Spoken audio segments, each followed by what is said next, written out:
국방부가 오늘 한일 레이더 갈등과 관련해서 일본의 주장을 반박하는 동영상을 공개했습니다. 모두 4분 26초 분량인데 지난달 일본이 공개한 영상에 하나하나 반박 설명을 따는 형식이었습니다. 어떤 내용이 담겨 있는지 취재기자와 자세히 짚어보겠습니다. 네, 김태영 기자가 나와 있습니다. 김 기자, 일본 측 주장대로 정말로 이 위협을 느꼈다면 피하는 게 우선일 것 같은데 당시 일본 초계기 움직임이 어땠습니까? 네, 국방부가 오늘 공개한 영상을 한번 보시겠습니다.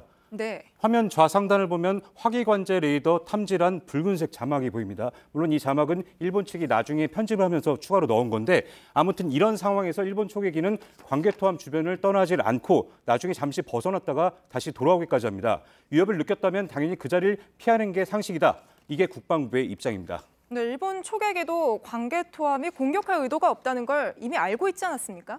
네, 그렇습니다. 일본 초계기 승조원들의 교신 음성을 직접 들어보겠습니다.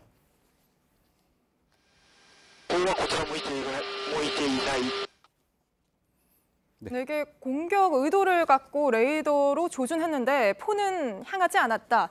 이게 좀 말이 앞뒤가 안 맞는 것 같은데요. 그렇습니다. 당시 일본 초계기가 접근해오자 관개토함은 이를 식별하기 위해서 광학 카메라를 가동했습니다. 네. 이 카메라가 사격 통제 레이더와 붙어 있어서 카메라가 초계기를 향하면 레이더도 자연스럽게 향할 수밖에 없는 구조였습니다. 네, 근데 이 향한 것과 그 레이더를 가동한 것은 엄연히 다른 거잖아요. 그렇습니다. 이 국방부는 레이더가 초계기를 향한 건 사실이지만 네. 레이더 전파를 쏘진 않았다는 입장입니다.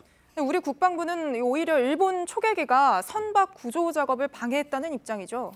네, 우선 이 영상을 보시면은 초계기가 이 어선을 인지하고 있는 걸 알 수가 있습니다. 당시 네. 구조 활동이 펼쳐지고 있는 걸 알고 있었다는 건데 오늘 국방부가 공개한 해경이 촬영한 영상을 보면은 당시 상황이 얼마나 긴박했는지를 확인할 수 있습니다. 들어보시죠.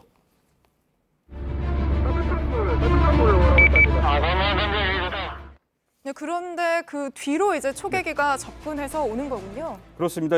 국방부는 당시 관개토함 승조원들이 소음과 진동을 강하게 느낄 정도로 일본 초계기가 가깝게 비행을 했다고 밝혔습니다. 위협이 네. 될 정도로 가까이 왔고 당연히 이를 식별하기 위해서 카메라를 가동할 수밖에 없었던 상황이다. 이게 국방부의 설명입니다. 네, 그런데 일본은 이 국제법상 위협 비행이 아니라고 하는데 이게 좀 사실입니까? 저희가 좀 체크를 해봤죠. 네, 오늘 국방부가 공개한 영상에서도 이게 나오는데요. 일본이 증거로 제시한 국제협약은 군용기엔 적용이 되지 않습니다. 네. 국방부는 일본 측이 국제법을 자의적으로 왜곡해서 해석을 하고 있다. 이렇게 비판했습니다. 네, 일본이 교신을 시도했는데 우리 해군이 무시했다. 이렇게 입장을 밝혔었잖아요. 그 부분은 좀 어떻습니까? 네, 두 음성을 한번 직접 비교를 하면서 들어보겠습니다.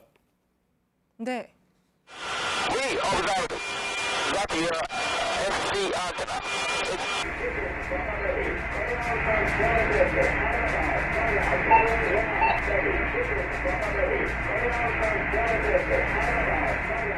네, 이 두 음성을 비교해보면 관개토함이 실제로 수신한 음성에 잡음이 상당히 많이 들어있는 걸 확인할 수가 있습니다. 당시 네. 관개토함은 코리아 코스트, 즉 인근에 있던 해경을 부른 것으로 인지했다고 국방부는 설명했습니다. 네, 이게 정말 잘 들리지 않는데 네, 알겠습니다. 지금까지 김태영 기자였습니다.